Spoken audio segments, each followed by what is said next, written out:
Shower নিয়ে room থেকে বেরিয়ে দেখি কাই কোথাও যাচ্ছে। এই কাই, জাঙ্কুক ভাইয়া কোথায় রে? আমার রুমে আছে। তুই কোথায় আছিস? আর হাতে এগুলো কি? আরে জাঙ্কুক ভাইয়া দরকারি কাগজপত্র কুরিয়ার করতে বললো। আমি কথা না বাড়িয়ে সোজা কাই রুমে চলে আসি। আমার প্রশ্ন শুনে জাঙ্কুক ভাইয়া হাঁ করে কিছু সময় তাকিয়ে থেকে বলেন, কি সমস্যা মানে? এখন আপনাকে বোঝাতেও হবে যে কি সমস্যা? আমি তো আপনাকে জ্বালাতন করছি না। আপনার কি এমন অনিষ্ট করেছি আমি? এসব কি বলছিস আর কেন বলছিস? আমি তো কিছুই বুঝতে পারছি না। ওহো, উনি এখন কিচ্ছু বুঝতে পারছেন না। উনি সাধু। দেখতে হেয়ালি করবি না, যা বলার সরাসরি বল। বিয়েটা কি আপনি ঠিক করেছেন? হ্যাঁ করেছি, তো কি হয়েছে? কি হয়েছে মানে? আমার লাইফ, আমি কাকে বিয়ে করব না করব সেই সিদ্ধান্ত আমি নেব। আমাকে একবার জিজ্ঞেস করার প্রয়োজন বোধ করেননি? আপনার সব সিদ্ধান্তকে আমার উপরে চাপিয়ে দেবেন? জাঙ্কুক ভাইয়া কিছুক্ষণ স্থ হয়ে দাঁড়িয়ে থেকে ধপাস করে বসে পড়ে আবারও কাজ করতে শুরু করে। ওনার এই ভাবনা সহন ব্যবহার দেখে রাগে আমার গা জ্বলে যাচ্ছে। টান দিয়ে ল্যাপটপটা সরিয়ে দিলাম। আরে আরে তে কি করছিস? ল্যাপটপটা অন্য জায়গায় সরিয়ে দিয়ে রেখে বললাম, আগে আমার প্রশ্নের উত্তরগুলো দিন। কি উত্তর দেব? বল, প্রশ্ন কর। আপনার প্রবলেমটা কি জানেন? না তো, কি প্রবলেম বল তো। আপনার ইগো আর আপনার মাঝে একটা সর্বোচ্চ মনোভাব। আপনার সিদ্ধান্ত আপনি সবসময় অন্যের উপর চাপিয়ে দিতে চান। তাই? জি, একদমই তাই। কে বলেছে আপনাকে আমার জন্য বিয়ে ঠিক করতে? তোকে বাড়ি থেকে তাড়াতাড়ি বিদায় করার জন্য বিয়েটা ঠিক করা হয়েছে। উত্তর পেয়েছিস? হ্যাপি? এখন ল্যাপটপটা দে আমাকে। আমার চোখ দিয়ে টপ টপ করে জল পড়ছে। জাঙ্কুক ভাই একটু থমকে গেলেন। আমাকে পুতুল মনে হয় আপনার? কিসব বলছিস তে? তোকে পুতুল মনে করব কেন? আপনি আমাকে পুতুলই মনে করেন, না হলে আমারও মন বলে যে কিছু আছে সেটা বুঝতে পারতেন। আমি জানতাম আমার অনুভূতিগুলো কোনো মূল্য আপনার কাছে নেই, সেটা আমি জানতাম। কিন্তু আমার ভালো লাগা, মন্দ লাগা এসবের ভাবনাও নেই। ও আচ্ছা তে, ছেলে যদি তোর পছন্দ না হয় আমি বিয়ে ভেঙে দেব। ছেলে কি করে, কেমন দেখতে, কানা খোড়া চাই হোক না কেন আমি দেখব না। তবে আমি বিয়ে করব, এখানেই করব। হ্যাঁ, সে কি কথাতে? ছেলে কানাখোড়া হবে কেন? দেখ, এই দেখ ছেলে ছবিটা। জাঙ্কুক ভাইয়া মোবাইল থেকে ছবিটা বের করে চোখের সামনে ধরলেন। একবারও তাকাইনি আমি ওনার মুখের দিকে কঠিন মুখের চাহনি দিয়ে দেখছি। আমার মনের কোনো মূল্য আপনার কাছে নেই, তো বিয়ে এখানেই হবে, তাতে আমি খুশি হই বা না হই। আরে তে, ছেলে খুব ভালো, হ্যাপি থাকবে সব সময়। আমি আর একটা কথা বাড়াইনি। নিজের রুমে চলে এসে দরজাটা বন্ধ করে বিছানায় শুয়ে পড়লাম। আমার মনে হচ্ছে আমার হৃৎপিণ্ডটা যেন কেউ কুচি করে দিচ্ছে। এসব ভাবতে ভাবতে কখন সে ঘুমিয়ে পড়লাম তা আমি বুঝতে পারিনি। দরজার ধুমধাম শব্দে ঘুম ভাঙলো আমার। দরজা খুলতে দেখি ন্যান্সি। মেজাজটা আমার আরো বিগড়ে যায়। তোর আর কোনো খেতে বসে কাজ নেই ন্যান্সি? আমি একটু ঘুমালে তোর কি অশুদ্ধ হয়ে যাস তুই? সহ্য হয় না? এত মেজাজ নিয়ে কথা বলছিস কেন? মা ডাকছে, গেস্ট এসেছে। কিসের গেস্ট? আরে ছেলে পক্ষরা তারা বিয়ের জন্য যে রিসর্টটা বুক করেছিল সেটা তো কোনো দুর্ঘটনা হয়ে গিয়েছে। পুলিশ নাকি রিসর্টটাকে ব্লক করে দিয়েছে। ওনারা হোটেলে উঠতে চেয়েছিল, কিন্তু বাপি আর পিসি তারা ওনাদেরকে জোর করে বাসায় নিয়ে এসেছেন। বাসায় নিয়ে এসেছেন মানে? বাপি বলেছেন দুটো বাড়িতে এতগুলো রুম খালি পড়ে থাকে, গেস্ট কেন হোটেলে থাকবে? আজীব তো, ওনাদেরকে বাড়ি ঘর নেই, এসবের মানে কি? তুই দেখে কিছুই জানিস না। মা কিছু বলিনি তোকে? ওনারা চিটাগং থেকে এসেছেন, 8-10 দিন থেকে একেবারে বিয়ে পড়িয়ে একেবারে যাবেন, এই জন্য একটা রিসর্ট বুক করেছিলেন। মা কোথায়? নিচে আছে, তুই তাড়াতাড়ি আয় বলে দিয়ে ন্যান্সি চলে গেল। নানুর বাড়ি থেকে এসে যা হচ্ছে তাতে আমার মাথা পুরোপুরি গুলিয়ে গিয়েছে। বুঝতে পারলাম বিয়েটা আসলে চিটাগং এ হচ্ছে। নিশ্চয় জিমিনাপুরে হাত আছে এখানে। ফ্রেশ হয়ে রুম থেকে বেরোতেই দেখি জাঙ্কুক ভাইও নিচে যাচ্ছেন। আমাকে দেখে উনি বললেন, এখনো নিচে যাসনি তুই তে? আমি কিছু না বলে চুপচাপ নিচে চলে আসি। এসে দেখি 8-10 জন মানুষ। আমাকে দেখে একজন অল্প বয়সী মহিলা বললেন, আরে তুমি তে না? আমি তাকে নমস্কার জানালাম। কেমন আছো তুমি? জি ভালো আছি, আপনি? অনেক ভালো আছি। আমার একমাত্র দেওরের বিয়ে, আমি ভালো না থাকলে হবে? বলে মিষ্টি করে একটা হাসি দিলেন। জিমিনের কাছে তোমার অনেক গল্প শুনেছি, আমি সুগার বৌদি। আর এই হচ্ছে আমার মেয়ে ইয়োনা। উনি তখন একটি 7-8 বছর একটি মিষ্টি মেয়েকে দেখিয়ে বললেন, এসো আমাদের সাথে এসে বসো। আমাকে হাত ধরে নিয়ে গিয়ে ওনাদের মাঝখানে বসালেন। আমি খুবই আনইজি ফিল করছিলাম। জাঙ্কুক ভাইয়া, মা সবাই এখানে। তখন পাশে বসে থাকা একটি মেয়ে বললেন, আপু আমি জিসু, সুগা ভাইয়ার ছোট্ট বোন। এই তো ভালো আছি, তুমি? আমি অনেক ভালো আছি আপু। আচ্ছা, সেদিন যখন আমি এসেছিলাম তুমি তো ছিলে না, তাই হয়তো দেখা হয়নি। কোন দিনের কথা বলছো? এনগেজমেন্টের দিন। আমিও এসেছিলাম বাবা মার সাথে। ও আচ্ছা, না বুঝে আমি আচ্ছা বলে ফেললাম। কিসের এঙ্গেজমেন্ট মাথায় ঢুকলো না আমার। জিমিন বৌদি তো সবসময় তোমার কথাই বলে। হ্যাঁ জিমিন বৌদি, আরে আর দুদিন পরেই তো বৌদি ডাকতে হবে, তুই আগে ভাগে প্র্যাকটিস করছি। সেখানে উপস্থিত সবাই যিশুর কথা শুনে হেসে উঠলো। উফ, এখন সব ক্লিয়ার হলো আমার কাছে। আমি তখন এদিক ওদিক তাকিয়ে জিমিন আপুকে খুঁজছি, কিন্তু এখানে নেই। জাঙ্কুক ভাই আমার দিকে তাকিয়ে মিটমিট করে হাসছে। এই হাসি দেখে গা চলে যাচ্ছে আমার। জিমিন আপুর বিয়ে, কি ভয় না দেখালো আমাকে তারা সবাই মিলে। বাড়ি ভর্তি মানুষজন। প্রথমে খেয়াল না করলেও পরে ভালো করে দেখলাম সুগু ভাইয়া দেখতে অনেক সুন্দর। জিমিন আপুর সাথে অনেক সুন্দর মানিয়েছে। ওনার সাথে কথা বলেও ভালো লাগলো আমার। অনেক মিশুকে প্রকৃতির মানুষ উনি। শুধু উনি নন, ওনার পুরো ফ্যামিলি সবাই অনেক মিশুকে। জিমিন আপুর সাথে ওনাদের ফ্যামিলি অনেক ভালো সম্পর্ক। জিমিন আপুর লাভ ম্যারেজ। ইন্টার্নশিপ শেষ করে বাসায় ফিরে এসেছেন জিমিন আপু। সুগা ভাইয়াও ডাক্তার হবে আমি তাই ভেবেছিলাম, কিন্তু উনি একজন সরকারি কর্মকর্তা। জিমিন আপু এতদিন চট্টগ্রাম থেকে এত দূরে এসেছে আমরা টেরই পাইনি। অবশ্যই জাঙ্কুক ভাইয়াকে নিজেই এসে বলেছিলেন। জিমিন আপুকে কোথাও দেখতে না পেয়ে পিসি বাড়িতে গেলাম। ওনাকে হালকা সাজুগুজু করিয়ে রুম থেকে বের করা হচ্ছে কেবলমাত্র। তখনই আমি হাজির। কি এভাবে দেখছিস কি? তোমাকে আমাকে জীবনে প্রথমবার দেখছিস নাকি? তবে দেখ, ভালো করে দেখ। জিমিন আপু একটু ভাব নিয়ে দাঁড়িয়ে আছেন। দেখে তো মনে হয় না কোনোদিনও ভাজা মাছটা উল্টে খেতে পারো।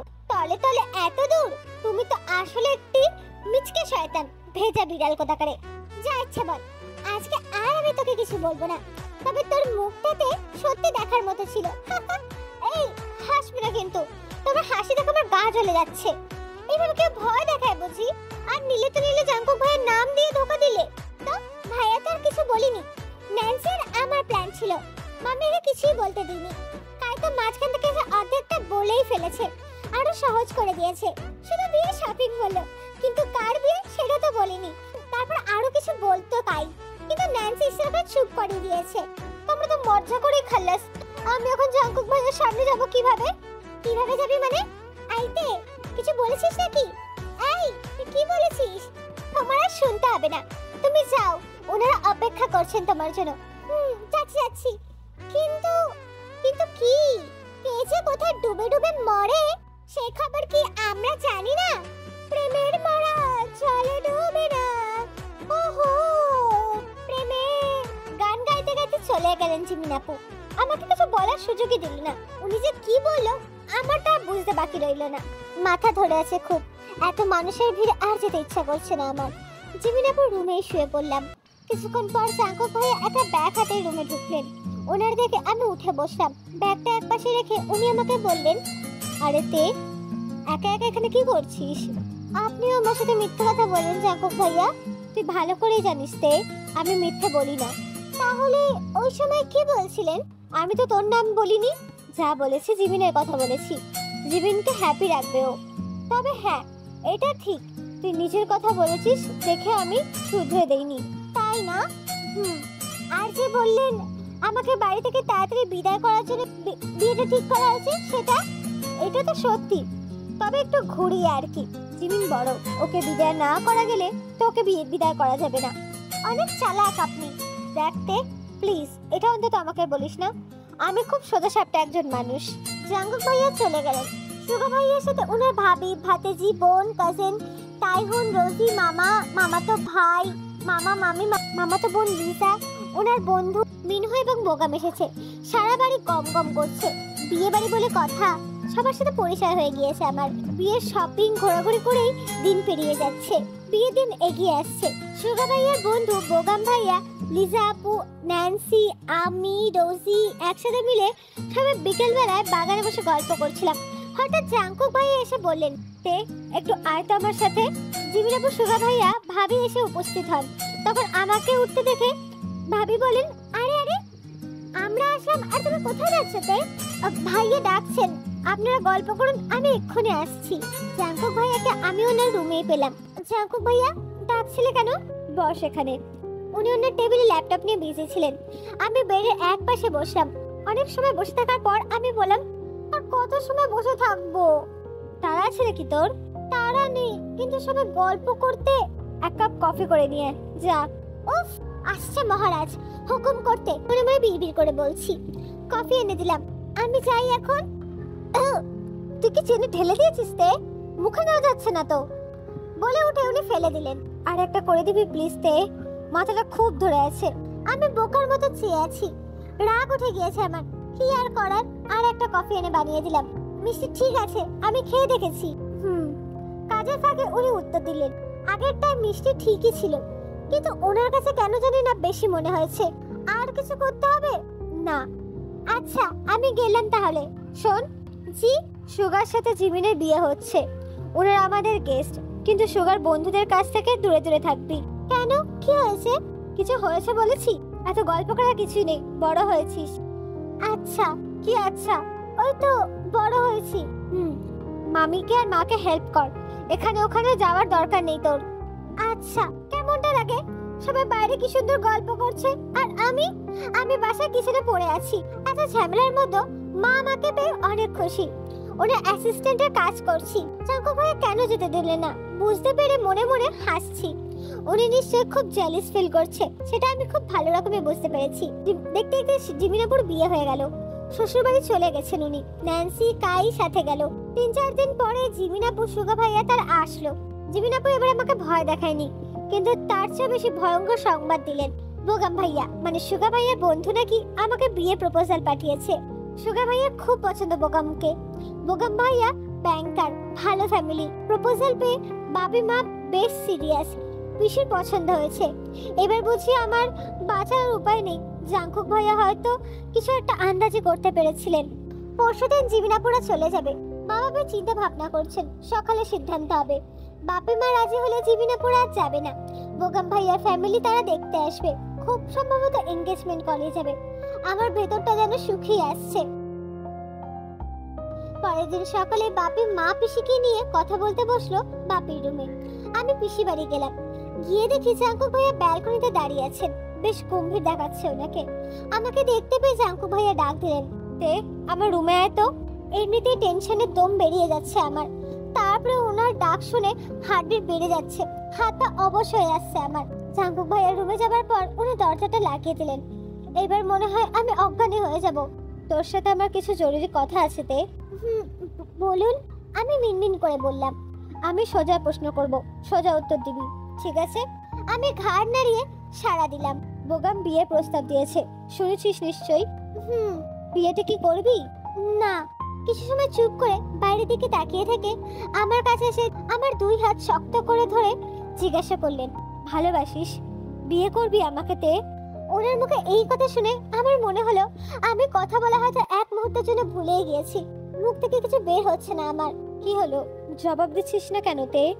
দেখ, এখন যদি চুপ করে থাকিস তাহলে পরে আফসোস করে লাভ হবে না। এবার কিন্তু কেউ মজা করছে না তাই তোর সাথে। করব, চল আমার সাথে। কোথায়? জাংকুক ভাইয়া কিছু না বলে আমাকে নিয়ে শুধু বাপির কাছে গেল। মামা, মামি, মা, তোমরা সবাই এখানেই আছো? তোমাদেরকে কিছু বলতে চাই আমি। কি কথা বল জাংকুক? মামা, আমি দেখে বিয়ে করতে চাই। তোমাদের কোনো আপত্তি আছে? আমি রুমের ভেতরে ঢুকিনি, জোর করে দরজার বাইরে থেকে গেছি। ওনার কথা শুনে আমার ভীষণ লজ্জা করছে। কিরকম নির্লজ্জের মতো সবার সামনে উনি কথাটা বলে দিলেন। এটা তো খুব ভালো কথা জাংকুক। ভগবান, আমার ছেলে সুমতি হয়েছে। বাবা, আমি অনেক খুশি হয়েছি। বাড়িতে এক প্রকার হইচই লেগে গেল। হাতে মেহেন্দি দিয়ে বসে আছি। আজ আমার হলুদ হয়েছে। সবকিছু মনে হয় স্বপ্ন দেখছি। আমি মনে হয় ঘরের মাঝে আছি, নয়তো আমি স্বপ্ন দেখছি। যদি তাই হয় তবে এই ঘর যেন না কাটুক। যদি স্বপ্ন হয় তবে এই স্বপ্ন ছেড়ে জাগতে চাই না আমি। জাংকুক ভাইয়া যখন বাপি আর মাকে বিয়ের কথা বললো, সবাই খুব খুশি হয়েছে। বাপি আর পিসি মনে হয় সবচেয়ে বেশি খুশি হয়েছে। সেটা ওনাদের আগ্রহ আর উৎসাহ দেখে বোঝা যাচ্ছে। পারলে তো তারা তখনই আমাদের বিয়ে দিয়ে দেন। মাঝে 2 দিন সময় গেল। বিয়ের শপিং সবকিছু এই 2 দিনে শেষ হলো। বিয়ের আয়োজন অনেকটা ঘরোয়াভাবেই হয়েছে। খুব কাছের আত্মীয় স্বজন, বন্ধু বান্ধবদের ইনভাইট করা হয়েছে। এই 2 দিনে জাংকুক ভাইয়ের সাথে দেখা হয়নি। আমি রুম থেকে বেরই হইনি। আর যখন জিমিন আপু, ন্যান্সি, সুগা ভাইয়া সবাই আমাকে নিয়ে শপিং এ গেল, তখন ওনাকে দেখিনি। মনে মনে খুঁজেছি কিন্তু পেলাম না। একটু মন খারাপ ছিল। আজ 2 দিনে হলুদ সন্ধ্যা একসাথেই হলো। সবাই খুব আনন্দ করছে, ওনাকেও খুব সুন্দর লাগছে, কিন্তু সবার সামনে লজ্জায় আর কিছু বলতে পারিনি। জিমিন আপু আমার হাতে মেহেন্দি দিয়ে আমাকে রুমে দিয়ে গেছে। আমার ভাবনা ছেদ পড়লো জিমিন আপুর কথায়। মেহেন্দি শুকিয়ে গেছে তে? হ্যাঁ। তাহলে আয়, তুলে দিচ্ছি, তারপর ফ্রেশ হয়ে ঘুমিয়ে পড়। আচ্ছা, যদিও তোর ঘুম আসবে না আমি জানি, কিন্তু আজ না ঘুমালে কাল রাতে জাগতে পারবি না বলেই চোখ টিপুনি কাটলো জিমিন আপু। তোর তোমার শুধু শুধু অসভ্যতা। আহা, আমি বলেই অসভ্যতা। ঠিক আছে, দেখবো ক্ষণে। জিমিন আপু চলে যাবার পরে ফ্রেশ হয়ে বিছানায় এলাম, কিন্তু ঘুমটা আসছে না। জাঙ্কুক ভাইয়া কি ঘুমাচ্ছে? 2 দিনের মধ্যে একবারও কথা হয়নি ওনার সাথে। উনি ইচ্ছা করলে একবার ফোন দিতে পারতেন, সেটাও দেননি। আমি কি নির্লজ্জের মতো ফোন দিই? তাই আমিও দিইনি। এসব ভাবতে ভাবতে একটা ফোন আসলো। মোবাইলে হাতে নিয়ে দেখি জাঙ্কুক ভাইয়া। রিসিভ করে কি বলবো ভেবে পাচ্ছি না। মনে হচ্ছে বুকের মধ্যে হাত রেখে পেটাচ্ছে। হ্যালো, ঘুমিয়ে পড়ছিস তে? না। কি করছিস? শুয়ে আছি। ঘুমাচ্ছে না? আপনি ঘুমাননি? আমারও ঘুম আসছে না তে। আজকে তোকে অনেক সুন্দর লাগছিল, পুরো বউ বউ বলে হাসলেন উনি। ওনার কথা শুনে আমি মিটমিট করে হাসছি। জানিস তে, এমন হুট করে সবটা হয়ে যাবে সেটা আমি ভাবিনি। আমিও না। বেচারা বোকা, তবে ওকে একটা ধন্যবাদ জানানো দরকার। কেন? ওর জন্য আজকে এসব হচ্ছে তে। আচ্ছা, এখন ঘুমিয়ে পড়, কালকে তো সারাদিন অনেক পরিশ্রম যাবে। আচ্ছা। আর শোন, কি বিয়ের সাজে চশমা পরিস না প্লিজ তে। আমি চশমা ছাড়া? আচ্ছা আচ্ছা ঠিক আছে, পরিস। এমনি বললাম, আমার কি আর সেই কপাল? আমার তো বউ হবে এক কানি। কি রাগে আমার ইচ্ছা করছে। চশমা পরি বলে এই ভাই বোনগুলো কত নাম দিয়ে আমাকে ডাকে। কানি, 4 ব্যাটারি, আর না জানি কত কিছু। আর আজ উনিও। ভালো হয়েছে আমি কানি। কালি মেয়েকে বিয়ে করতে কে বলেছে? করতে হবে না বিয়ে। আচ্ছা আচ্ছা দে, সরি সরি সরি, আর বলবো না। এখন রাখি, তুই ঘুমা। আচ্ছা ঠিক আছে। জাঙ্কুক ভাইয়া ফোন রেখে দিলেন। ভাবনা সাগরে ডুব দিয়ে আমিও ঘুমের দেশে তলিয়ে পড়লাম। জাঙ্কুক ভাইয়ের সাথে কথা বলার পর কখন যে ঘুমিয়ে পড়লাম। সকালে মায়ের গলা শুনে ঘুম ভাঙলো আমার। মা তো উচ্চস্বরে কেন যে কথা বলছে, ঘুম হালকা হতেই কানে এলো আমার। বিয়ের দিনও কেউ এইভাবে পড়ে পড়ে নিশ্চিন্তে ঘুমায় এই জীবনে দেখিনি। এবার যদি না উঠেছিস তে, এই যা তো তোর বাপিকে ডেকে নিয়ে আয়। মায়ের কথা শুনে মনে পড়লো আজ তো আমার বিয়ে। তড়িঘড়ি করে উঠে বসলাম। দেখি ন্যান্সি আর মা দাঁড়িয়ে আছে। মার চোখে মুখে বিরক্তির ছাপ। এবার উঠে উদ্ধার করেন আমাকে মহারানী। বিয়ের দিনে ওনারা 10 জনের ডেকে তুলে আনতে পারে না। আমি আশেপাশে ভালো করে তাকিয়ে দেখলাম, মা তোমরা তো মাত্র 2 জন, বাকি 8 জন কই? মা আমার দিকে অগ্নি দৃষ্টিতে তাকিয়ে তাকে বিড়বিড় করতে করতে চলে গেল। মাঝে মধ্যে মা যখন রেগে যায় তখন আরেকটু রাগি দিতে আমার খুব বেশ ভালোই মজা লাগে। তোর কপাল ভালো আজকে দিদি, আজকে তোর বিয়ে। না হলে মা যা রেগে আছে না, কতক্ষণ ধরে তোকে ডাকছে বলতো? তোর ওঠার না মেরে তাড়াতাড়ি ফ্রেশ হয়ে নিচে আয়। এই বলে ন্যান্সিও চলে গেল। আজ বিয়ে মনে পড়তে হাত পা যেন জমে আসছে আমার। বিয়ে করাছে এত ঝামেলার। ধুর, এই আধমনের বিয়ে ড্রেস পরে সারাদিন সংসারে বসে থাকা অনেক বিরক্তি লাগছে আমার। আমি কখন আজাবা থেকে বের হব, প্রাণটা হাসপাস করছে আমার। ঘরোয়া আয়োজন বললেও আমি তো দেখছি লোকজনের অভাব নেই। এত লোক কোথা থেকে আসলো? কিছু সময় পাশে বসেছিল, তারপর উঠে কার সাথে কথা বলায় ব্যস্ত। ন্যান্সি, জিমিনাপু সবাই ব্যস্ত। এদিকে আমার অবস্থা খারাপ। ওয়াশরুমে যাবো তার উপায় নেই। কাউকে সামনে দেখতে না পেয়ে এদিক সেদিকে তাকিয়ে জিমিনাপুকে দেখে ইশারা করতে কাছে আসলেন উনি। রায়বাগিনী ননদিনী, পাইছি তোমারে। অনেকটা মজা করেছিলে আমার নিয়ে, এখন তোমার একটু খাটিয়ে শোধটা নিয়ে নেব। কথাটা আমি মনে মনে বললাম। কিছু লাগবে তোর তে? তোমরা সবাই কই থাকো বলো তো? এদিকে আমার দম বেরিয়ে যাচ্ছে। আর কত সময় এভাবে থাকতে হবে জিমিনাপু? কত সময় এভাবে থাকতে হবে সেটা নিয়ে ভাবছিস? নাকি কখন কবুল বাবি তার জন্য তর্স হয়েছে না? হ্যাঁ, রুনাজে জিজ্ঞাসা করলো জিমিনাপু। উফ, তুমি সারাক্ষণ পারো বটে। ওয়াশরুমে যাবো কিভাবে? আহা আচ্ছা, আয় আমার সাথে। এই লেহেঙ্গা পরে হাঁটা যাচ্ছে না তো, এটা একটু ধরে রাখতে পারবা? তাই তো। ওই ন্যান্সি। হ্যাঁ, কি হয়েছে বলো? তুই ওয়াশরুমে যাবে, একটু হেল্প কর না। তারপর জিমিনাপু আর ন্যান্সি লেহেঙ্গা সামলাতে সামলাতে নিয়ে গেল আমাকে। ওয়াশরুমের গ্লাসে নিজেকে ভালো করে খুঁটিয়ে খুঁটিয়ে দেখছি। উফ, কি সুইট লাগছে আমাকে দেখতে। আইতে ওয়াশরুমে ঢুকে কি ঘুমিয়ে পড়েছিস? জিমিনাপু তাড়া দিচ্ছে। ধুর, নিজেকে বউ বউ দেখতে কত সুন্দর লাগছে। ইচ্ছে তো হচ্ছে নিজেকে নিজেই চুমু খেতে। হাতে একটা চুমু দিয়ে আলতো করে গালে ছুঁয়ে দিলাম। জিমিনাপু তাড়াতাড়ি ওয়াশরুম থেকে বেরিয়ে এলাম। আপু, আমার কেমন জানি লাগতেছে। কেমন লাগছে জানি না, হাত পা জমে আসছে। মনে হয় অজ্ঞান হয়ে যাব। লক্ষ্মী বোনটি আমার, এত টেনশন নিচ্ছিস কেন তে? এই জন্যই এমন হচ্ছে। দেখো আমি কেমন ঘেমে যাচ্ছি এসির মধ্যে থেকেও। আয় তুই বস এখানে, আমি তোকে ঠান্ডা শরবত করে দিচ্ছি। ভালো লাগবে। জিমিন আপু আমাকে নিয়ে ব্যস্ত হয়ে পড়লো। আমি মনে মনে হাসছি। খাটো খাটো, খুব মজা করেছিলে না দুজনে আমাকে নিয়ে, বেবকুফ বানিয়ে ছেড়েছিল আমাকে। বিয়ে পড়ানোর সময় কবুল বলতে গিয়ে আমার ভীষণ কান্না পাচ্ছিল। আমি সেই নিজের বাড়িতেই থাকবো, বাবা মাকে ছেড়ে দূরে যেতে হচ্ছে না। আমি যাকে মনে মনে চেয়েছিলাম সেই মানুষটি এসেছে আমার জীবনে, তাকে আপন করে নিয়েছি, তবুও কান্না পাচ্ছিল।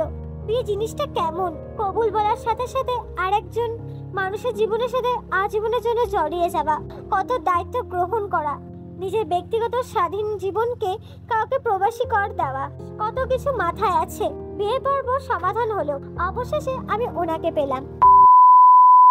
রাতে জিমিন আপু আর ন্যান্সি আমাকে জাঙ্কুক ভাইয়ার রুমে দিয়ে চলে গেল। রুমটা খুব সুন্দর করে ফুল দিয়ে সাজানো। এই রুমটি আমার কাছে অপরিচিত নয়, কতবার এসেছি এই রুমে, তবু একটা অস্বস্তি হচ্ছে। প্রায় আধা ঘন্টা পরে জাঙ্কুক ভাইয়ার রুমে আসলো। ওনাকে দেখে বুকের ভেতরটা সেই হাতের পিটার শব্দ শুনতে পাচ্ছি, হাত পা ঝিমঝিম করছে আমার। জাঙ্কুক ভাইয়া আর আমি একটা রুমে, আমরা স্বামী স্ত্রী। ভাবতেই আমার উনি কি বলবেন এখন, আমি তো কিছুই খুঁজে পাচ্ছি না। এইভাবে স্ট্যাচু হয়ে আছিস কেন তে? ঠিক আছিস তো তুই? ওনার কথা শুনে বুকের উপর থেকে একটা পাথর সরে গেল যেন। ঠিক আছি। জাঙ্কুক ভাইয়া আমার দিকে তাকিয়ে আছে। আমি চোখ নিচে নামিয়ে নিলাম। তোকে আজকে দেখতে অনেক সুন্দর লাগছে তে। ওনার কথা শুনে একটু লজ্জা পেলাম, চোখ নামিয়ে নিলাম। জামাইকে সালাম করতে হয় সেটা জানিস না? এই রে, জিমি আপু যেন কি বলেছিলেন? হ্যাঁ, সালাম করতে বলেছিলেন বোধহয়, ভুলেই গিয়েছি। তড়িঘড়ি করে সালাম করতে গিয়ে পড়েই যাচ্ছিলাম। আরে আরে আস্তে আস্তে তে। আমি টুক করে ওনাকে সালাম করে দিলাম। আরে আরে সালাম করতে হবে না তে, এমনিই বলছিলাম। তুই এত অ্যাবনর্মাল বিহেভ কেন করছিস? Take it easy. তুই গিয়ে ফ্রেশ হয়ে আয়, চা একসাথে নামাজ পড়বো। তারপরে ফ্রেশ হয়ে দুজনে একসাথে নামাজ আদায় করলাম। অন্যরকম একটা প্রশান্তি মন ভরে গেল। বেডের এক পাশে বসে আছি। জাঙ্কুক ভাইয়াও এসে একটা বালিশ নিয়ে হেলান দিয়ে বললেন, ওখানে বসে আছিস কেন, এখানে আয়। আমি বাথরুমের মতো ওনার পাশে গিয়ে বসলাম। জাঙ্কুক ভাইয়া আমার হাতটা টেনে নিয়ে নিজের হাতের মুঠোয় নিয়ে নিলেন। ওনার স্পর্শে অদ্ভুত একটা অনুভূতি কাজ করতে শুরু করলো আমার ভেতরে। ওই দিন আমার কথাগুলো খুব কষ্ট পেয়েছিলিস বলতে? হালকা মাথা নেড়ে জবাব দিলাম। আমি নিজেই বুঝতে পারলাম না কি করব, সবাই কিভাবে রিয়াক্ট করবে।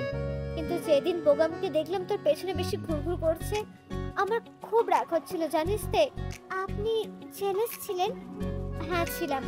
তোর পাশে অন্য কাউকে সহ্য করতে পারবো না, এটা অনেক আগেই বুঝতে পেরেছি। কিন্তু কিন্তু কি? বিবেক বাধা দিচ্ছিল। মনে হচ্ছিল আমার আর তোর মাঝে অনেক গ্যাপ আছে।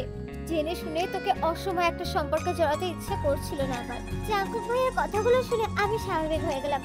ভয় অস্বস্তি অনেকটা কেটে গিয়েছে আমার।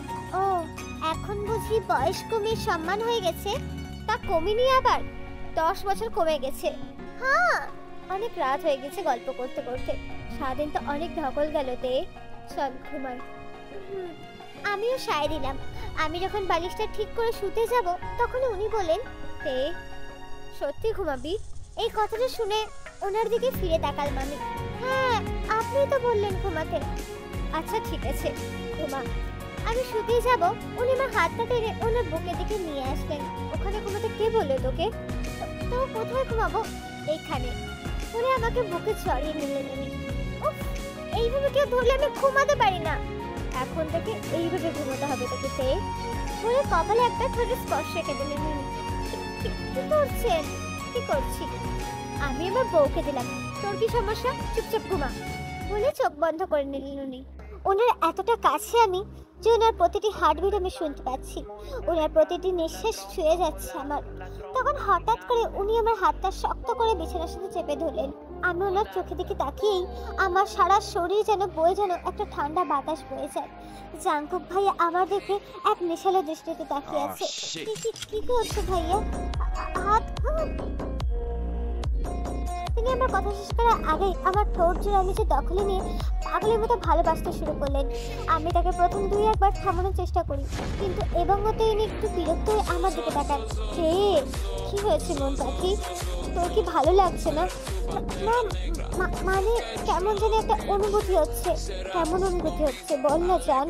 এই বলে উনি আমার স্পর্শকাতর জায়গায় হালকা করে চাপ দেন, আর আমার মুখ থেকে যেন একটি মধুর শব্দ বেরিয়ে আসে, যেটা শুনে জাঙ্কুক ভাইয়ার মনে হয় আরো পাগল হয়ে যাচ্ছে। এবং উনি সঙ্গে সঙ্গে আমার ঘাড়ে নিজের মুখ ডুবিয়ে ভালোবাসতে শুরু করলেন। আমার পরে থাকা কুর্তিটি খুলতে শুরু করে তখনই আমি ওনার হাত চেপে ধরি। লাইটটা বন্ধ করে দাও না প্লিজ। মন পাখি, লাইটটা বন্ধ করলে আমি তোমাকে দেখবো কি করে? প্লিজ লাইটটা অফ করো না, আমার খুব লজ্জা লাগছে। আমি কথাটা একটু লাজুকীয় ভাবে বললাম এবং জাঙ্কুক ভাইয়া দীর্ঘ নিঃশ্বাস ফেলে রুমের লাইটটি অফ করে দেয় এবং আবার উনি ওনার ভালোবাসার কাজে লেগে পড়লেন। এক পর্যায়ে উনি আমার পরনে থাকা সমস্ত পোশাক খুলে দিলেন। ইতিমধ্যে আমি হয়তো ওনার সামনে পুরোপুরি উন্মুক্ত। লাইট বন্ধ থাকার কারণে আমি এটা টের পাচ্ছি না, কিন্তু জাঙ্কুক ভাইয়া ইতিমধ্যে যে কি অবস্থায় আছে তা ওনার নিঃশ্বাস নেওয়ার শব্দে আমি বেশ টের পাচ্ছি। তখন হঠাৎ করে আমি কিছু শক্ত কিছু অনুভব করি। আমি এতটা ভয় পেয়ে যাই যে ভয়ে উঠতে গেলে জাঙ্কুক ভাইয়া আবার আমাকে শুয়ে দিয়ে আমার উপরে সমস্ত ভর ছেড়ে দেয় এবং আমার কানের কাছে মুখ নিয়ে এসে গভীর কণ্ঠে বলে, কি হয়েছে মন পাখি, এমন ভাবে উঠে যাচ্ছিস কেন? আমার ভয় করছে। জাঙ্কুক ভাইয়া, ভয় কিছু নেই মন পাখি, আমার উপরে বিশেষ রাগ, একটু ব্যথা করবে আর জ্বালা করবে কিন্তু পরে ঠিক হয়ে যাবে। কিন্তু আমি কথা শেষ করবার আগেই উনি আবার আমার ঠোঁট নিচে দখলে নিয়ে নিলেন এবং ঠিক তখনই আমি একটি তীব্র ব্যথা অনুভব করি, কিন্তু ব্যথা চিৎকার করার চেষ্টা করি কিন্তু পারি না। তারপরে কি দেখছো? কুকরা চিলি চিকেন রান্না করছে, চলো এখান দিয়ে সবাই চলে যাই। পরের দিন সকালে মা, পিসি, জিমিনাপুর নাস্তা তৈরি করছেন কিচেনে। আমিও গেলাম। ডাইনিং রুমে গিয়ে দেখি বাপি, সুগা ভাইয়া, কাই, ন্যান্সি বসে নাস্তা করছেন। আমাকে দেখে বাপি আমাকে জিজ্ঞাসা করলেন, আইতে জাঙ্কু কোথায় রে? বাপি, জাঙ্কুক ভাইয়া তো এখনো ঘুমাচ্ছে। বাপি আমার কথা শুনে কাশি শুরু হয়ে গেল। আমি তড়িঘড়ি করে জল দিলাম ওনাকে। বিষম খেয়েছে মনে হয়। জিমিনাপুর সুগা ভাইয়ার মুখে আর সুগা ভাইয়া জিমিনাপুর মুখের দিকে তাকিয়ে আছেন, আবার মা দিকেও তাকাচ্ছেন। ন্যান্সি ঠিক করে হেসে মুখে হাত চেপে হাসি থামিয়ে দিল। আমি বুঝতে পারলাম না কি হয়েছে এখানে। এদিকে জাঙ্কুক ভাইয়াও সিঁড়ি দিয়ে নেমে আসছেন। ওই তো জাঙ্কুক ভাইয়া এসে গিয়েছে বলে জিমিনাপু মুখ টিপে হাসছেন। এতক্ষণে বুঝলাম আমি জাঙ্কুক ভাইয়া বলেছি বলে বাপি বিষম খেয়েছে। বিয়ে হলেও যে কিছুই বদলায়নি। এই বাড়ি আমার কাছে নতুন নয়, ছোট থেকে এই বাড়িতে প্রতিটি কোণে আমার চেনা, শুধু আমার নিজের রুমটা ছাড়তে হয়েছে। রুমে এসে দেখি জাঙ্কুক ভাইয়া বই পড়ছেন। আমি যে আসলাম উনি তাকিয়েও দেখেননি। আমি ড্রেসিং টেবিলের সামনে গুছিয়ে রাখছি। গ্লাসে দেখলাম উনি আমার পেছনে এসে দাঁড়িয়ে আছেন। আমি ঘুরে দাঁড়িয়ে ওনার দিকে। কি তোর মাথায় কি কিছু আছে তে? তখন আমি আমার মাথায় হাত দিলাম। কই কিছু নেই তো। এই জন্যই তো। এই জন্য কি? তোর মাথায় যে কিচ্ছু নেই এই জন্যই। কি বলবেন তো? আমি তোর ভাইয়া লাগিতে? এতদিনের অভ্যাস, এতদিনের অভ্যাস। সবার সামনে কি যে একটা লজ্জায় পড়তে হলো তোর জন্য, গাধি কোথাকারে। কি আমি কি ইচ্ছা করে বলেছি নাকি? আর একদিন যদি তোর মুখ ফসকে বের হয় তবে দেখিস কি করবে। কি করব বলে জাঙ্কুক ভাইয়া আর একটু কাছে এগিয়ে এসে বলেন, দেখিস কি করি তোর। আমি ওনার চোখের দিকে তাকিয়ে বলে ঘুরে আমার কাজ করতে লাগলাম। এই হুক কি রে? জাঙ্কুক ভাইয়া টান দিয়ে ওনার দিকে ফেরালেন আমাকে। কিছু না, এমন করে বলছে যেন আমি ইচ্ছা করে বলেছি। ইচ্ছে করে করিসনি ঠিক, কিন্তু নিজেকে বিরাট বড় মাপের বুদ্ধিমান প্রমাণ করেছিস। এখন যা একটা কফি করে নিয়ে আয়। এই লোকটার জন্য কফি করতে করতে আমার জীবনটা তেজপাতা হয়ে যাবে। বড়ের জন্য কফি মিষ্টিটা একটু কম করে দিও কিন্তু ভাবি। পেছনে তাকিয়ে দেখি সুগা ভাইয়া আর জিমিনাপু দাঁড়িয়ে আছে। ভাইয়া আপনি ভাবি রাখছেন কেন? আরে জাঙ্কুক ভাইয়ার বউ বলে কথা, এই বাড়ির 10টা না 5টা না একটা মাত্র ভাবি, তো কি বলে ডাকবো? বুঝেছি, তো মিষ্টি কেন কম দেব? জিমিন তুমি বোঝাও তোমার বোনকে, আমার দ্বারা হবে না, বুঝে গেছি। কি বোঝাবে? জিমিনাপু আরো কাছে ঘেঁষে দাঁড়িয়ে আমার কাঁধে হাত রেখে বলে, আসলে হয়েছে কি বলতো তে, বিয়ের পর নতুন নতুন সবকিছু তো মধুর মধুর মনে হয়, তা মিষ্টি কম দিলেও চলে। এখন তুই যদি করলার জুস এনে ভাইয়াকে দিস, সেটা ওকে ভাইয়া বলবে সাধু সাধু, তোমার হাতে সাধু আছে, এই হাতের ছোঁয়ায় সবকিছু অমৃত মনে হয়। ফিল্মি স্টাইলে ডায়লগটা দিয়ে যাচ্ছে জিমিনাপু। ও আচ্ছা আচ্ছা তাই বুঝি। তো সুগা ভাইয়া তোমার হাতের খাতে অমৃত বলেছে শুনি? ওসব শুনতে নেই বেবি, ওটা সিক্রেট বলে জিমিনাপু একটা চোখ টিপ করলেন। আরে আরে সিক্রেট ফাঁস হয়ে গেলে তোমার আপুর রন্ধন শিল্পের উপরে ফাঁস হয়ে যাবে কিনা? মানে উনি আমাকে 1 কাপ চা করে দিয়েছিলেন, অতি যত্নের ঠেলায় খুব সম্ভবত 2 থেকে 3 চামচ দুধ, 2 চামচ চিনি আর আধা চামচ লবণ দিয়েছেন। আহা, ডাক্তার সাহেবা স্বাস্থ্য সচেতন কিনা, তাই সাথে এলাচ, লবঙ্গ, আদাও দিয়েছেন। বুঝতে পারছো কতটা সুস্বাদু হয়েছিল? এই, তুমি আবার আমাকে খোটা দিচ্ছ? আমি কি জানতাম নাকি যে লিকার চা আদা লবঙ্গ এসব দেয়? দুধ দেয় না? জীবনে কোনো কিছু করে খাওয়াবো না, যাও তো এখান থেকে। সুগা ভাইয়ার কথা শুনে আমি হাসতে হাসতে শেষ। আসলে জীবন আপু কখনো কিচেনে যায়নি, সবসময় পড়াশোনায় ব্যস্ত থাকতেন আর রান্নার কখনো আগ্রহ ছিল না ওনার। পিসি অনেক বলেও কিছু হয়নি। ওদের খুনসুটি আমার খুব ভালো লাগছে। আমার কফি ইতিমধ্যে হয়ে গেছে। সুগা ভাইয়া আর জীবন আপু এটা নিয়ে পাল্টাপাল্টি যুক্তি দেখাচ্ছে। ন্যান্সি এসে যোগ দিল। আমি হাসতে হাসতে কফি নিয়ে চলে এলাম। এই নিন আপনার কফি। তিনি হাত ধরিয়ে কফি নিলেন। এইভাবে হাসছিস কেন তে? কি হয়েছে শুনবেন? বল, শুনছি। ওদের কথাগুলো বললাম, তারপরে বলার পর আবারও হাসি পেয়ে গেল আমার। ঠিকই তো বলেছে, মিষ্টি বউ থাকলে এক্সট্রা মিষ্টি দরকার নেই তো। ওনার কথা শুনে আমার হাসি থেমে গেল। ইস, উনি কি অদ্ভুতভাবে তাকিয়ে আছেন আমার দিকে গভীর দৃষ্টিতে। এই দৃষ্টিতে কিছু একটা আছে, ঠিক কাল রাতের মতো। ইস, এইসব ভাবতে ভাবতে কেমন জানি লজ্জা লজ্জা লাগছে আমার। নে, কফিতে একটু চুমুক দিয়ে দে। কেন? ও মা, মিষ্টি ঠিক আছে কিনা তা দেখবি না? সবসময় তো তাই দেখিস। সেটা তো এক চুমুকে সবসময় খাই। বলতে বলতে এক চুমুক দিলাম, জানি তো, কিন্তু আজকে হাসির জন্য ভুলে গিয়েছিস। এই রে, একটা ধরা খেয়ে গেলাম। জানেন মানে? এই যে আমার কফি কাপের আমার আগে একটা বিড়াল মুখ দেয়, সেটা আমি জানি। আমি বিড়াল? উনি হাসতে হাসতে কফিতে চুমুক দিলেন। হ্যাঁ, কারো উপকার করতে নেই, এমনি কথাগুলো শুনতে হয়। ঠিক আছে, আর দেবো না। আমি মন খারাপ করে জানলার পাশে দাঁড়িয়ে আছি। কাঁধে গরম একটা বাতাস অনুভব করলাম। না, ভুল না, এটা কারণ নিঃশ্বাস। জাঙ্কুক ভাইয়া ঠিক আমার পেছনে এসে আলতো করে জড়িয়ে ধরে কাঁধে মুখ রেখেছেন। এই বিড়ালটি যদি মুখ না দেয়, সে কফি খাওয়া যায় না। তুই যে রোজ এমনটা করিস সেটা আমি অনেক আগে থেকে জানিতে। একদিন দেখেছিলাম, তারপর কিছুদিন খেয়াল করে দেখেছি। শুন, আমাকে উনি ওনার দিকে ফেরালেন। কি? আমি কিন্তু জেনে শুনে কফি খেতাম। এবার আমার ঠোঁটের করে হাসি আসলো। তার মানে আপনি প্রেমে পড়েছিলেন? না তো। জানিস না প্রেমে পড়া বারণ? কেন বারণ? তোর প্রেমে পড়া বারণ ছিল। তোর প্রেমে পড়ার কোনো কারণ ছিল না, তাই বুঝি? কেন জানিস? কেন? উত্তরটা প্রথমে আমি জানতাম না, এখন জানি। কারণ তুই আমার প্রতিদিনের অভ্যাস হয়ে গেছিস তে। যখন চাইতাম তোকে সামনে পেতাম। আমার প্রয়োজনে সব কিছু তুই খেয়াল রাখতিস। কখনো মনেই হয়নি তুই না থাকলে কি হবে। তুই যখন আমার নিত্যদিনের অংশ হয়েছিলি, তাই তোর মাঝে কখন যে মজে গেছে তা নিজেই বুঝিনি। বলে কপালে একটা ঠোঁটে স্পর্শ রেখে দিলেন উনি। আমার চোখ ভিজে গেছে। আমি ভাবতাম এই মানুষটি আমার অনুভূতি বোঝে না, অথচ এই মানুষটি আমার থেকে বেশি ভালোবেসে গিয়েছেন আমাকে নিজের অজান্তেই। আপু, ন্যান্সি দরজার বাইরে থেকে ডাকলো। জাঙ্কুক ভাইয়া সরে গিয়ে কফির মগ তুলে নিলেন। ভেতরে আয়, তোকে জিমিন আপু আর ভাইয়া নিচে ডাকছে। নিচে গিয়ে দেখে জিমিন আপু, সুগা ভাইয়া, কাই, ন্যান্সি সবাই মিলে প্ল্যান করছে ঘুরতে যাবে। বাপি, মা, পিসি তারা গেলেন না। আমরা অনেক বলার পরেও ওনারা বাসায় থেকে গেলেন। আমরা 12টার দিকে বেরিয়ে পড়লাম। দুপুরে খাবার পার্সেল নিয়ে সবাই লং ড্রাইভে শহরের বাইরে গেলাম। যান্ত্রিক জীবনের বাইরে প্রকৃতির ছোঁয়া অন্যরকম ভালো লাগা কাজ করে। একটা নদীর তীরে এসে নৌকা করে ঘুরলাম অনেক সময়। বিকেলে শান্ত নদীর শীতল বাতাসে মন জুড়িয়ে গিয়েছে। মনে হয় অন্তকালে যদি এইভাবে থাকতে পারতাম। ন্যান্সি কাই জাঙ্কুক ভাইয়াকে ধরলো একটা গান শোনাতে। জাঙ্কুক ভাইয়া কিন্তু দারুণ গান করতেন। সে ছোটবেলা কত শুনেছে ওনার গান। বাসায় প্রায় গাইতেন, কিন্তু বাইরে থেকে ফেরার পর আর কখনো গাইতে শুনিনি। আর সবাই ধরলো গাইতে, কিন্তু উনি সুগা ভাইয়া থাকায় একটু ইতস্তত করছিলেন। জিমিন আপু আর সুগা ভাইয়ার অনুরোধে শেষ পর্যন্ত উনি একটি গান ধরলেন। ভালোবেসে সখী নিহিত যতনে আমার নামটি লিখো তোমার মনের মন্দিরে।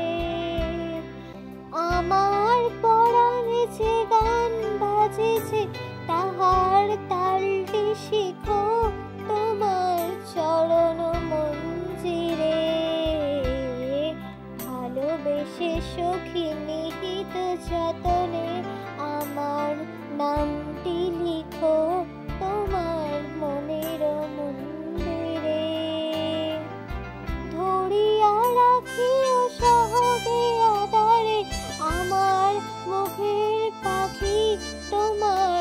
প্রাসাদ প্রাঙ্গণে মনে রেখো সখী বাঁধিয়া রাখিও আমার হাতের রাখি তোমার কনক কঙ্গনে আমার লতার একটি নকুল ঘুরিয়া তুলিয়া রেখো তোমার ঝলক বন্ধনে আমার শহরে আমার স্মরণে শুভ সিন্দুরে একটি আমার স্মরণে শুভ সিন্দুরে একটি বিন্দু এঁকো তোমার ললট চন্দনে আমার মনের মোহরে মাধুরী মাখিয়া রাখিয়া দিও তোমার অঙ্গ সৌরভে আমার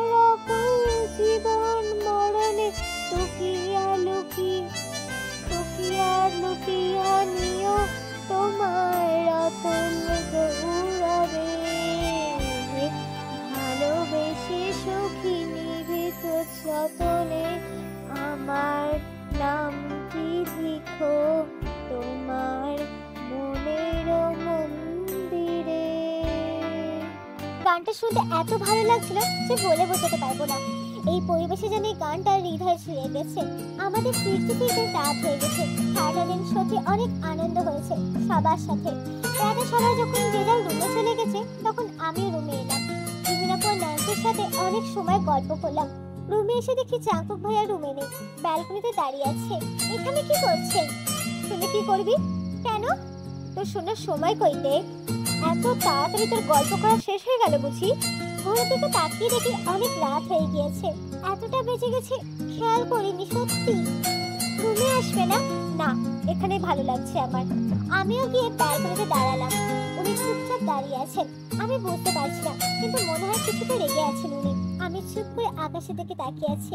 কিছু সময় পর উনি বললেন, তুই এখানেই থাক, আমি গেলাম। বলে উনি আবার রুমে চলে গেলেন। আজিব, আমি দাঁড়িয়ে আছি আর উনি চলে গেলেন রুমে। রুমে এসে আমিও বললাম, কি সমস্যা আপনার? আমাকে ফেলে চলে আসলেন? নাই, একটু দেরি হয়ে গেছে। তাতে কি হয়েছে শুনি? উনি হঠাৎ উঠে গিয়ে এসে আমার দুই হাত শক্ত করে দেয়ালের সাথে চেপে ধরে আমার চোখের দিকে তাকিয়ে বলেন, এই মেয়ে, তুই কিছু বুঝিস না? এতটাই বোকা কেন তুই? ওনার কথায় আমার মুখ ভার হয়ে গেছে। সারাটা দিন সবাইকে সময় দিস তুই, আমার জন্য কি একটু সময় হয়নি তোর? আমি কি বলবো বুঝতে পারছি না। ওনার চোখের মাদকটা হারিয়ে ফেলেছি আমি কথা। উনি আরো আমার একটু কাছে এসে আমার চুলের খোপাটি খুলে দিলেন। আলতো করে আমার মাথায় হাত বুলিয়ে দিচ্ছেন উনি। সমস্ত দিনের শেষে শিশির শব্দের মতো যেমন সন্ধ্যা আসে, ডানা রোদের গন্ধ মুছে ফেলেছি, পৃথিবীর সব রং মুছে গেলেও পঙ্গুলিপি করে আয়োজন। তখন গল্পের তরে জোনাকের রং ছিন্ন, সব পাখিরা ঘরে আসে, সব নদী ফেরা এই জীবনে সব লেনদেন থাকে শুধু অন্ধকার। মুখোমুখি বসিবার বনলতার সেন। মুগ্ধ হয়ে ওনার আবৃত্তি শুনলাম। আমার তে পাখি, তুই কি সারা জীবন আমার সামনে বসে থাকবি? বাবা, কি? কিছু না, আমি মুচকি করে হেসে বললাম, ঘুমাবি না তে? ঘুমাবো, চল তাহলে ঘুমাই। আমি চুপচাপ শুয়ে আছি। উনি অতশোয়া হয়ে আমার মাথায় হাত বুলিয়ে দিচ্ছেন। একবার ফিরে দেখি উনি আমার দিকে তাকিয়ে আছেন। বুকের ভেতর একটা ঢপ করে উঠলো। তার দৃষ্টির মাদকটায় আমি ডুবে যাচ্ছি। উনি আমার দুই চোখের পাতা আলতো করে ঠোঁটে স্পর্শ রেখে দিলেন, যেন আমার শরীরে শিরা উপশিরা শিহরণ বয়ে গেছে। নিঃশ্বাস ভারী হয়ে আসছে আমার।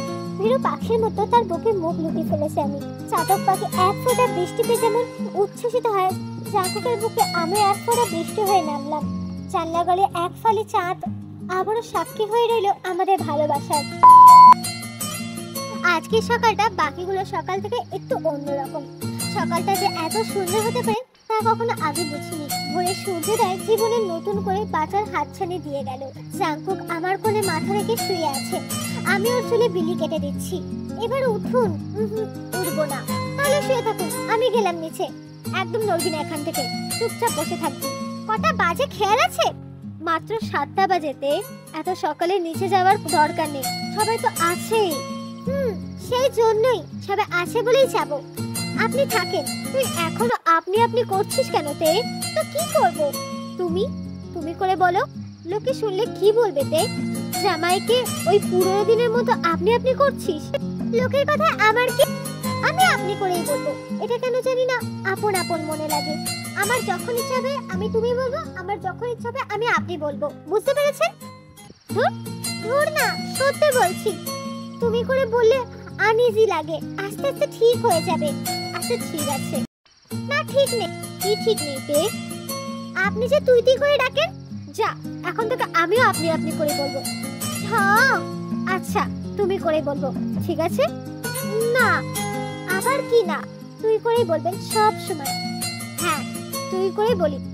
আর যখন বাচ্চা কাচ্চা দেখবে ওদের মাকে তুই করে বলি, তাও একজন টিচার হয়ে, কি ভাবে বলতো তে? চিন্তা করো, উনি বাচ্চা কাচ্চা চিন্তাও করে ফেলেছেন। আপনি আসলে একটা কি শেষ কর কথাটা বলছি। উঠে বসুন আগে। ঠেলে তুলে দিলাম আমি ওনাকে। আপনি একটা নির্লজ্জ, লজ্জাশরম নেই আপনার। ঘড়ির দিকে দেখেন, আর 1 মিনিট আমি নেই বলে আমি প্রায় দৌড়ে বেরিয়ে এলাম। এই তে, শোন শোন বলছি। উনি ডাকছেন, আমি শুনে মিটমিট করে হাসছি। এই তে, ভাইয়া তোকে ডাকছে তো। রুম থেকে বেরিয়ে জিমিনাপুর সাথে দেখা। কই ডাকুক, আমার কি বলে আমি মৃদু হেসে চলে আসছিলাম। আপু খপ করে হাত ধরে ফেলো। কি ব্যাপার তে, আজ একটু বেশি খুশি খুশি লাগছে কেন? প্রতিদিন কি আমাকে কাঁদতে দেখো তুমি? তা দেখি না, কিন্তু এতটা খুশি দেখিনি। কিন্তু আজ তো চোখে মুখে ঠোঁটে খুশির ঝিলিক, সেটা তো লুকাতে পারবি না। জিমিনাপুর কথা শুনে আমি আবারও লজ্জা পেয়ে। এমন সময় পিসি আমাকে দেখে ডাক দিলেন। আমি হাফ ছেড়ে বাঁচলাম। আর জিমিনাপুর সুগা ভাইয়া তারা চলে গেছে। একটু ফাঁকা ফাঁকা লাগছে। কতই না আনন্দ করেছি একসাথে, ছোট থেকে বড় হয়েছি একসাথে। আপু কতটা দূরে চলে গেল। জাঙ্কুক ভাইয়া কতটা ভালোবাসে সেটা প্রকাশ করতে না পারলেও হয়তো উনি তার অনুভূতিগুলো নিজে থেকে প্রকাশ করতে পারেন না, কিন্তু সেগুলো ওর পাগলামির মধ্যে প্রকাশ পেয়ে যায়। 2 দিন পর পিসি নাস্তার টেবিলে বলেন, তোরা কয়েকদিনের জন্য ঘুরে আয় রে। জাঙ্কুক আমার দিকে তাকিয়ে মিটমিট করে হাসছে। আমরা ঘুরতে গেলাম। আমার বরাবরই পাহাড় পছন্দ। প্রথমে সমুদ্র দেখলাম, তারপর পাহাড়ে। সবকিছু ছাপিয়ে জাঙ্কুক ভাইয়ার সাথে কাটানোর সময়গুলো অনেক বেশি ভালো লাগছে আমার। পাহাড়ে আমাদের সময় যেন আরো বেশি ভালো কাটছে। দুজনে পাহাড়ি রাস্তায় হাতে হাত ধরে হাঁটছি। সন্ধ্যায় দুজনে পাশাপাশি বসে উপভোগ করছি পাহাড়ের সন্ধ্যা।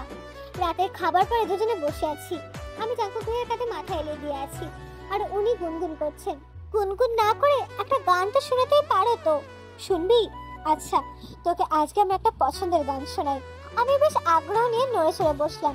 কি নেশা ছড়ালে, কি মায়া ছড়ালে, কি নেশা ছড়ালে, কি মায়া ছড়ালে। রাতেরি রাতেরি এ আধারে অজানা ছোঁয়া, মায়াবী চোখে কি মায়া, যেন গোধূলি আবির মাখা। ও রাতেরি এ আধারে অজানা ছোঁয়া, মায়াবী চোখে কি মায়া, যেন গোধূলি আবির মাখা। কি নেশা ছড়ালে, কি মায়া ছড়ালে, কি নেশা ছড়ালে, কি মায়া ছড়ালে। জাঙ্কুক শক্ত করে আমার হাতটা ধরে আছে। এই মুহূর্তে মনে হচ্ছে আমি নিজেকে সবথেকে সুখী বলে নির্দ্বিধায় দাবি করতে পারি। তে তে মন পাখি, বলো, শুনছি তো। একটা রাত বারান্দায় বসে কাটাতে পারবি আমার সাথে? এখানে? আজকে চাঁদের আলো কত সুন্দর দেখেছিস। এখানে বসে থাকতে ইচ্ছা করছে তোর সাথে। থাকবি তে? জাঙ্কুক ভাইয়া এক হাতে আমাকে জড়িয়ে রেখে আমিও বাধ্যমের মতো চুপটি করে বুকে লেপ্টে আছি। ও হৃদয় স্পন্দন শুনছি। অনেক রাত পর্যন্ত আমরা বাইরে বসেছিলাম। বাসায় ফেরার পরে আমি পাক্কা গৃহিণী হয়ে গেছি। জাংকুক সকালে উঠে ভার্সিটিতে চলে যায়। সকালে উঠে নাস্তা তৈরি করি, ওর কাপড় আয়রন করি। ও চলে যাওয়ার পর পিসিকে কিচেনে হেল্প করি। অবশেষে মায়ের কাছে যাই। আর সবাই এত কাছাকাছি থাকে, কখনো মনেই হয় না আমি শ্বশুর বাড়ি থাকি। ওর অপেক্ষা করি কখন ফিরবে। বিকেলে সবাই একসাথে বসে গল্প করি। ও যখন কোনো কাজ করে না, আমি বই পড়ি। এইভাবে সময় চলে যাচ্ছে। কিছুদিন পর আমার রেজাল্ট বের হলো। গ্রাজুয়েশন কমপ্লিট করলাম। এরপর পোস্ট গ্রাজুয়েশনের জন্য ভর্তির প্ল্যান করলাম। ভর্তির আগে হঠাৎ একটা ইমেল পেলাম। পোস্ট গ্রাজুয়েশনের জন্য কানাডার একটি ভার্সিটিতে আমি সুযোগ পেয়েছি, কিন্তু আমি তো অ্যাপ্লাই করিনি। এই কাজটা জাংকুক ছাড়া কেউ করিনি। রাতে জাংকুককে এটা দেখে জিজ্ঞাসা করলাম, এসব কি? আরে দ্যাটস গ্রেট দে, তোর চান্স হয়ে গেছে। সেটাই তো জিজ্ঞাসা করছি, এসবের মানে কি? তুমি তো আমাকে বলোনি অ্যাপ্লাই করেছো। এভাবে বলছিস কেন? তে এখানে চান্স পাওয়া কতটা হার্ড জানিস? তোর তো লাক ভালোতে। এটা থেকে মাস্টার ডিগ্রি নিতে পারলে তোর জন্য পিএইচডি করা আরো সহজ হয়ে যাবে। এসব গিয়ে তোমার স্টুডেন্টকে বোঝাও, আমাকে বোঝাতে হবে না। আমি সবাইকে ছেড়ে ওখানে গিয়ে পড়াশোনা করার প্রশ্নটা আসে না। আর তোমার পিএইচডি, তোমার ডিগ্রি আছে, এটাই থাকুক। আমার তো প্রয়োজন নেই। আশ্চর্য, আমার ডিগ্রি থাকা আর তোর ডিগ্রি থাকা এক নাকি তে? শোন, প্রত্যেকটা মানুষের রাইট আছে নিজের জন্য কিছু করার। তার মানে আমি কিছু করতে চাইলে আমাকে বাইরে গিয়ে পড়তে হবে?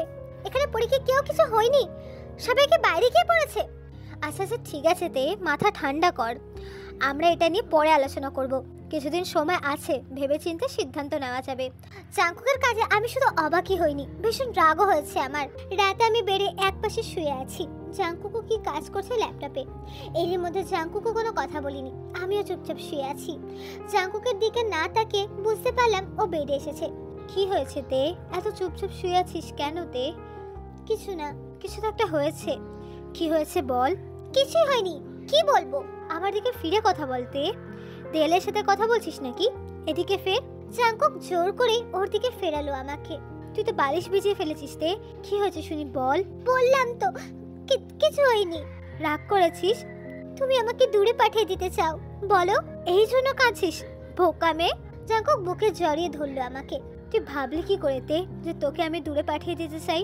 তাহলে এটা কেন করলে তুমি? ঠিক আছে, তুই যদি যেতে না চাস তবে আমি তোকে জোর করব না। তবে কি?